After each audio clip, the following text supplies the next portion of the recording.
Hey guys, welcome to session number 44 of the Trailer Music Composers Podcast. Phlegm!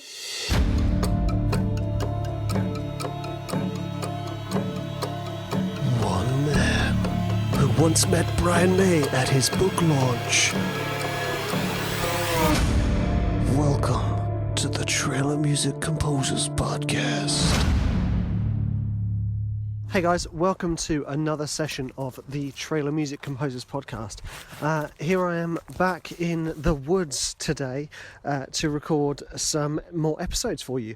I've got some exciting things to talk about, so I'm pretty excited to be out and about walking around in the nacho wood again. That is the wood blessed with nachos on the floor. And also to cover some topics that you guys have been asking, which is, I'm really blessed that you guys actually want me to talk about something, well, anyway, which is enough of that. So the first topic, I say the first because they're each going to be separate episodes. So what I'm covering in this episode is really to cover the essential tools that you need for trailer music, because there's so many tools out there. And I found this really overwhelming when I first got into production music full stop, which was not just what libraries to buy, but what type of libraries to buy. What type of sounds do I need? And the nice thing is I can kind of look back and, look back at the work I've produced and kind of isolate the ones that have been absolutely essential in the music I write.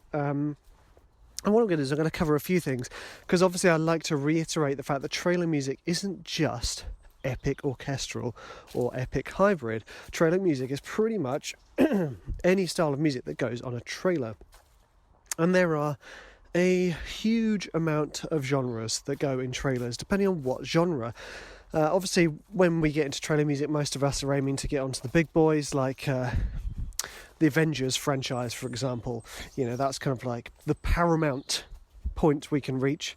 Yes, I know it's not paramount, but the word paramount rather than the company. That is the absolute peak of what we can achieve within trailer music, is the feature-length trailer of a huge Hollywood blockbuster. So I'm not just going to cover those. I'm going to cover a lot of genres and the essential tools that cross all of them. So let's first of all deal with the obvious fact of the matter, is that you're probably not recording on a tape machine. You're probably recording onto a computer, which is, wonderful, because that's the first thing you're going to need. And I'm not going to cover that because you've all got computers of some kind, laptops, iMacs, desktops, whatever it is. You've all got some kind of computer, and you've all got some kind of digital audio workstation. Now, here's the wonderful thing. Now you have those, you have most of the tools you need. Obviously, on top of this, a microphone and a good audio interface. The reason I say good audio interface as opposed to good microphone is because a good audio interface will have a low noise floor, the signal will be beautiful, so therefore, whatever microphone you have will be accurately represented when you press record in your workstation. So now you've got your digital workstation, that one. In my case, it's Logic. In lots of cases, it's Logic, Cubase, Digital Performer. There's absolutely tons of them. So whichever one it is, you have probably already got access to the in-house collection of samples and plugins. Now, each workstation has its own blessings, and they all try and kind of imitate each other, but that's why we end up falling in love with the workstations we use, because of the built-in characteristics. Obviously in Logic, I just love the plugins. They're so lightweight, easy to use, and they actually produce a good sound, and I still use the compression and the reverb on almost every track I produce. So there we go. we've got our workstation, we've got a good audio interface, we've got a microphone. Now the reason I stress microphone is because actually you can do a huge amount with a microphone, and by that I mean you can record the sounds and samples yourself. This in itself is a huge thing that often people overlook because they're focused so much on the epic orchestral, epic hybrid. And if you are, that's great. A microphone is still wonderful because then you can record a soloist playing the top lines, which will give your track that edge, that human element that is so important in authentic music. And I say authentic because when we capture real life in our music, we often have more of an authenticity because no one else could have captured that in that way, in that place, in that time, than we do if we use just samples. If you're just dealing with samples, you have a whole nother ball game of trying to compose in an original and effective way without any extra special, extra workstation audio. That was a real mouthful for me, saying that if you're working just in samples, it's harder to sound original than it is if you use just a microphone. So the reason I stress the microphone is because if you are doing any kind of work, it is good to use a microphone of any kind to capture sounds. Whether you're doing the top line, like I said, for epic stuff, whether you're doing sound design work to capture, your fridge door slamming, whatever.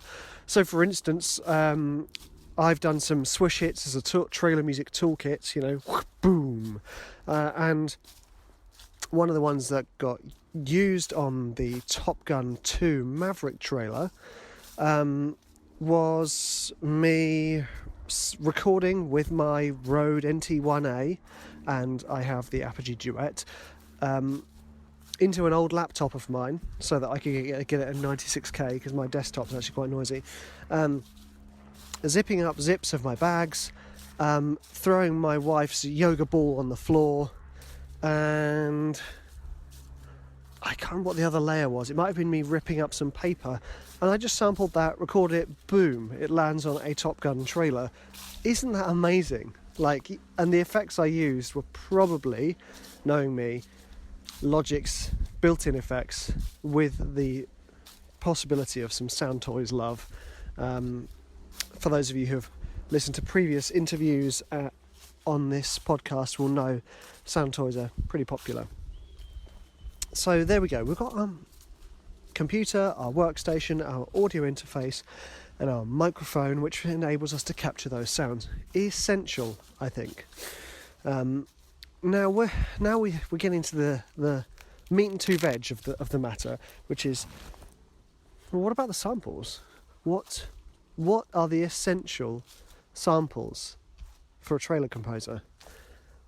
And going straight into it, you have to have decent sounding drums, because drums are actually really difficult to record, and especially if you want to get that huge sound, that something else, that big epic landscape of a hit, you have to layer so much when you're not using these samples. But when you can get somebody who's recorded an orchestral bass drum and a taiko in a massive hall, boom, it's going to take you a while to imitate that sound.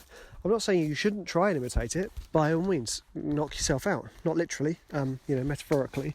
Go and try and make those sounds, because that would be an important journey for you. But what I'm saying is, across all of my trailer cues that have been placed, with the exception of solo instrument work, the drums are absolutely essential. Which drums you choose, that's entirely up to you, because the market is huge and massive, and I've got a lot of them, but I don't use all of them. So I've got Damage, I've got Storm Drum, I've got Action Strikes, I've got LA Modern Percussion, I've got the Spitfire Percussion, I've got Spitfire's Hans Zimmer stuff. There's probably more, but the ones I really use: Hans Zimmer Percussion from Spitfire and Damage, with the odd exception from 8DO, like their taiko ensemble is quite cool. but you basically want like an all-rounder, and that's why Spitfire's Hans Zimmer one is so good, because it's got all of the sounds you need: clicks, clacks, splash, boom, crack, hoof, plop. It's got them all, and that's what you need. So in the Throat series with Elephant Music, which is a hugely successful series of sort of dark, organic thriller stuff, if I'm not recording with my microphone, a cello or a violin, or my voice, I'm using drums. Boom. There we go. So you need to get hold, do your research, find out which drums you like the sound of, find out what other people are using, and what you really want to use, and how you want to sound. Because they all sound slightly different, whether you want the samples to be clean and dry, or whether you want the ability to manipulate them, whether you want them to be wet. I don't mean literally wet, I mean, drenched in reverb, like the Metropolis Arc ones. They're great. They are absolutely swamped in reverb, so they're great for like layering, but whether that's the one you go for, probably not. If you want a more diverse palette, because obviously it's just it's not a drum specific library. So there we go, drums. Now the rest of the stuff, the absolute essentials, strings and brass. Because let's be honest now, the piano sample libraries are so good that you get for free. I mean, Spitfire Audio's Spitfire Labs soft piano is absolutely immense. And I love it, and I use it above and beyond almost all other libraries except for Alicia's keys, which I just love too. But for free, you can get that for free, and I've had that as solo piano writing. I've had that on so many trailers. Spitfire Labs, boom, there we go. So I'm not going to really dive into pianos too much, because there is a lot of stuff for free. I'm thinking about the really important stuff that you might have to fork out for. So let's go on to strings. So whether you're writing orchestral stuff, whether you're doing sound design work, whether you're doing pop, whether you're doing sort of pentatonic swagger, whether you're doing horror, whether you're doing ambient nostalgic stuff, whatever it is, strings are so vital to have at your disposal. And the string libraries you use will vary. The most popular ones do seem to be the Cinesamples Symphonic Strings, I think that's what it's called anyway, which I don't have. I will admit that I don't have, so I can't vouch for it. Metropolis Arc, Spitfire's Albion, and Spitfire's many string libraries.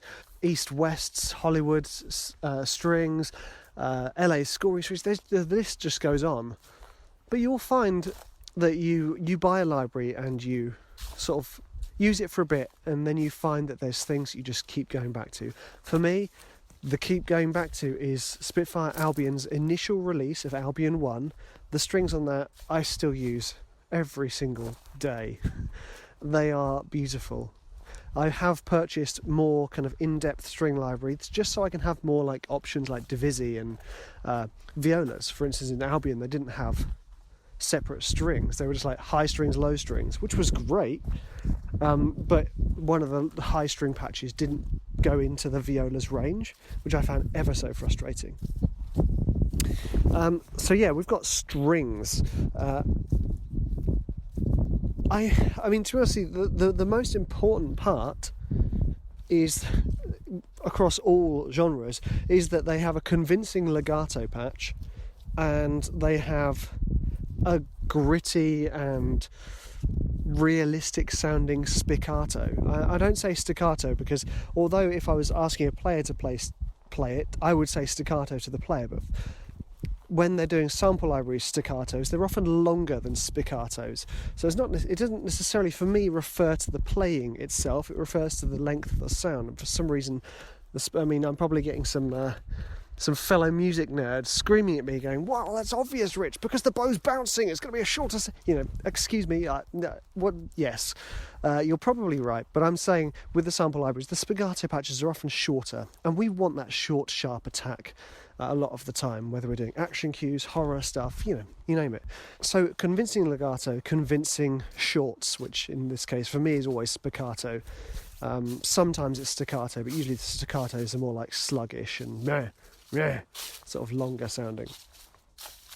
And for me, the ones that manage to do that every time is the Spitfire Albion. You might be different. You might be saying, well, actually, Rich, I prefer this other library. Well, great.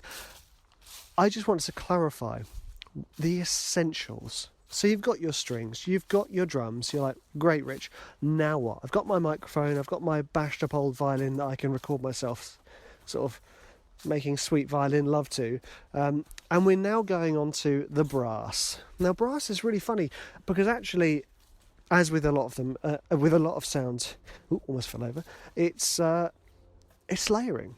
So what you need to do is you need to kind of find out through some research or through what I'm about to say, what ones layer the best and why. So for instance, my experience is I like Metropolis arc brass because they're so like aggressive and wet. So they're great for kind of like the bass layer. I like Hollywood brass because it's so bright and jagged, so it's really cuts through on the top. And I like Spitfire Albion, their brass, because it's got this lovely choral sound. If I'm doing the kind of like the long swelling chords, I'll go for that one. So it's really up to you. I think a good starter personally is the Hollywood brass because it bites through so much. It's a bit like ham-fisted in its approach. It's a bit like gah, but actually I love it. It's really good and I still use it all the time. Just doing some sort of big sort of family adventure stuff at the moment, and you get the other libraries and you go, okay, yeah, that's great. I'm gonna have to put Hollywood brass on top just to make it cut through. Now I'm not an overly obsessive orchestrator, as any of you who've done my courses or followed any of my YouTube tutorials will know. You know, I'm a simplist. Is that the right word? Minimalist when it comes to orchestrating, specifically when it comes to articulations. I pretty much, and this is why I love Spitfire Albion, give me a short or give me a long. I very rarely want anything in between. And, you know, if we're doing kind of like swashbuckling family adventure, yes, I'll probably want some rips here and there and all these other things. But I find myself very, very, very rarely using them. And I don't think to the detriment of what I'm writing. That might just be my approach. I have heard some incredible mock-ups where the articulations have been used to their fullest. I think, wow, that's amazing. If you're in that camp of loving using all the various articulations, then go for it. Hollywood brass is pretty good because it has lots of articulations. So yeah, find out which one, but you need a decent brass library. So where are we now? So let's say I've got Logic, I've got Apogee Duet, I've got a microphone, my NT1A, I've got a decent drum library. Let's just say for now I've got Zimmer Percussion, I've got Albion strings, and I've got Hollywood brass. Somebody says to me, Rich, can you do a horror album with all that equipment? Yes, I can.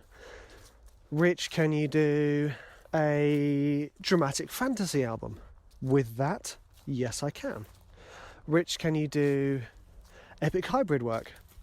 Yes, I can, but I will need something else. And this is a bit of a grey area, so this is why I've left this till last. Synths. You don't necessarily need a synthesizer. So the reason I'm saying this is because actually, if you know your effects plugins and your samplers, you can create most of the sounds yourselves, especially the sounds that you look for in trailer music.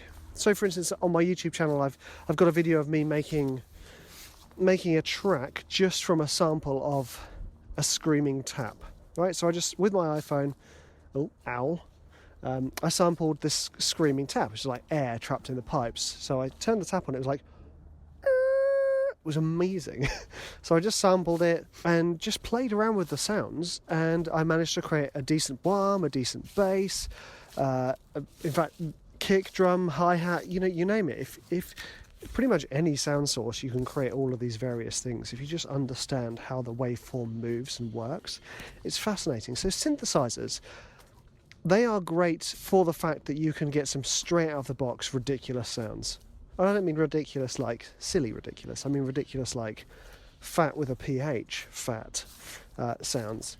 And my go-to is Omnisphere, mostly because I can't be bothered to upgrade to Omnisphere 2, and although everyone says Serum's really good, again, I can't be bothered at this time, just because I'm just loving creating with what I have at the moment. So synthesizers like a bracketed area. If you've got a sampler in your digital audio workstation, which almost all of you do, learn to use it. That is an incredible skill to be able to use your sampler and use the effects. So let's carry on this imagined brief. Rich, can you do comedy, please? Oh, what type of comedy do you ask? Oh, sort of like family, kind of like family fun film, you know, pizzicato strings and a children's choir. Aha! Choir. This one is like the cherry on the icing. When we go for that big sound, or we go for that sort of Danny Elfman sound, choir is such an essential. I mean, we can get those two sounds without the choir, but the choir just sort of, no pun intended, finishes us off nicely, doesn't it? It just makes the sound jump up, become human. And the choirs today are fantastic. I mean, what's that? The kids' choir by the same people who did Los Angeles Scoring Strings is outrageously good. The performance samples Oceania, I think it's called. Again, great. I love the fact they've got all these. The use of syllables has made them sound so realistic. And there's just so many. I'm not even going to begin. Like, I haven't dived into choir enough because the ones I've got sort of get me by, which sounds lazy. But because choir's like the cherry on the icing, I so rarely use it except in specific examples. Usually kind of more like traditional trailer stuff, traditional big family adventure films, or, as I said, kind of Tim Burton-esque, quirky comedy stuff. And, you know, if you don't have a choir, it's not the end of the world. You don't need them. But to have, like, the full toolkit, it's nice to have choir. And I know some of you are thinking, well, what about woodwinds? And I go, well, technically I've got Spitfire Albion, so that covers woods anyway. So this is where I kind of go back a little bit, backtrack just a touch. If you can find like a complete package, and I'm not saying complete with a K, although complete, Native Instruments complete is great because you get so many wonderful sounds with it. If you can find a complete package that is like an orchestral suite, that ticks loads of the boxes. And that's what a lot of sample libraries companies do. They'll be like, well, here's a complete package. You don't need anything else except for our drum-specific library and our string-specific library. And they keep reselling stuff to us because we love buying them. And that's not a bad thing. As most of you would have heard when I was talking to Jeff Feynman in a couple of weeks back in that podcast, he was saying about actually buying sample libraries as a way to reignite inspiration. And I agree. I think it's a great idea. If we're dealing with the essentials, then woods, don't hear them so much in trailer music. Most trailer music, so you kind of go through all the genres, you don't really hear woodwinds except for a sort of small area of the kind of family films. In fact, the Pinocchio trailer that's come out recently, I say recently, I don't know how recent it was, Pinocchio trailer, that's got this lovely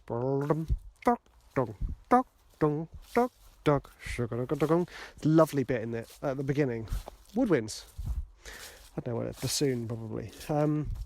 So yeah, if you're going more in the scoring world, then woods are lovely. And it's nice to have woods, and that's why the Albion woods are brilliant. I love them very much.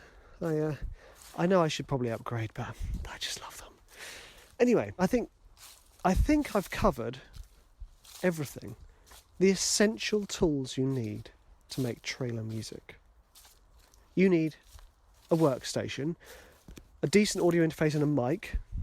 You need a decent drum library, decent string and brass library, possibly choir, possibly synth, depending on which avenue you're going. If you're just going down the drum swagger route with a bass guitar and a guitar, Oh, hello. You missed those out. Hold fire, guys. Then you probably won't need many of those things. Possibly a brass library and string library for the back ends, but you probably won't need a choir if you're going stomp swagger. When it comes to guitar and bass, if you really want a completely comprehensive bass solution, Spectrasonics Trillian is fantastic. Otherwise, just record yourself playing a guitar and drop it down the octave or put a sub bass on it. And then you go, well, so I need a guitar. Well, not necessarily. Like I said, you can sample most things and make them sound believable. And there are a ton of free things. So I know I appreciate the fact I feel like I'm digging a hole with a spade here. Because I'm like, well, what about guitars? What about Turkish ouds? What about duduks? You know, they're not essential. You can do stomp swagger without a guitar and a bass. Because your audio workstation will have a solution. Usually electric pianos are beautiful replacements. Or, like I said, sample yourself playing some stringed instrument. In fact, the other day I created my own samples using elastic bands and yogurt pots. Because I wanted a kind of like an interesting guitar-y type sound without using a guitar. So that's a really simple way for you to approach this. And I could do that because I have a mic, I have my audio interface, and I have my workstation. Boom, the essentials. Now, beyond that, talking of tools, you'll have to wait till next week's episode where I'm going to dive into the things you need to know compositionally. It sounds like I've been drinking. Just water, I promise. Compositionally, to make the best trailer music you can. But anyway, guys, I'm so grateful for you to listening to this and to me ranting and raving and rambling and crunching on these lovely autumnal leaves. And it's been a while since I've been out for a woodland walk, so thanks for this, giving me this gift, guys. If you have any questions or want to know more, head on over to the Trailer Music School, where you could check out the courses, which are all about sort of learning trailer music, hybrid trailer music, and sort of dramatic piano trailer music. Or if you're interested in sort of taking your career up to the next level, you can head on over to protege.school, which is mine and Vikram Goody's baby, where we mentor people over a year of courses and briefs and all sorts of wonderful things, which I will say this now, it's amazing. And I'm not just saying that because we created it. It is amazing. Had I been given that opportunity when I was starting out, I would have been like, oh my gosh, yes! This is amazing! So yeah, anyway, head on over to there if you want to join the wait list for next year. And yeah, as ever, check out my videos on YouTube, ramblings on YouTube as well. I do actually have other podcasts as well, but I don't need to mention those. Really, thank you so much for listening to this. You guys are absolute legends, and I hope you have a lovely week. Bye!